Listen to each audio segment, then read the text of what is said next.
তোমাকে আগে জানতে হবে যে বাক্যটা কোন সেন্টেন্স। সেন্টেন্স চেঞ্জিং করার আগে যে সেন্টেন্সকে আমরা চেঞ্জ করব সেটা আগে চিনতে হবে এট দ্য ফার্স্ট স্টেজ। তারপরে কি করতে বলছে, কোন সেন্টেন্স করতে বলছে সেটা পরের ব্যাপার। আচ্ছা, আমাদের করতে বলছে কি প্যাসিভ, তাই না? প্যাসিভ করতে বলছে। আর ডু দ্য সাম কি সেন্টেন্স?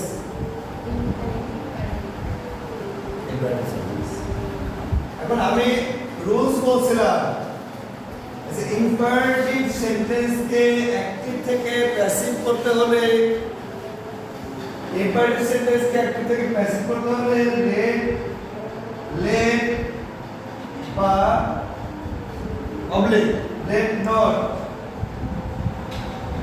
দিয়ে শুরু করতে হবে। কোথায় লেট আর কোথায় লেট নট?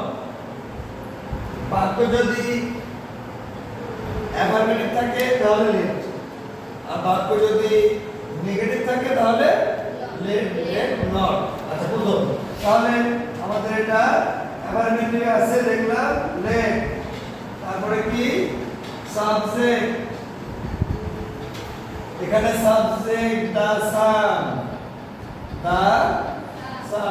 লেট দা সাম, তারপরে সূত্র রুলস অনুযায়ী একটা be, let the sum be principal verb, প্রধান ভার্ব বা মূল ভার্ব, এর পাস্ট পার্টিসিপল, প্রধান ভার্ব এর পিপি মানে পাস্ট পার্টিসিপল।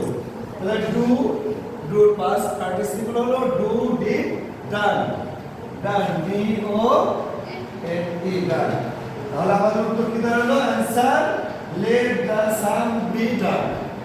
ইম্পারেটিভ সেন্টেন্সের ক্ষেত্রে তাহলে যদি আমরা অ্যাক্টিভ থেকে প্যাসিভ করি তাহলে আমাদের সূত্র বলতেছে let oblique let not, subject be, প্রধান ভার্বের পিপি। তাহলে ডু দ্য সাম এর आंसर হলো লেট দ্য সাম বি ডান। তারপরে কি লিখতে দিয়েছি?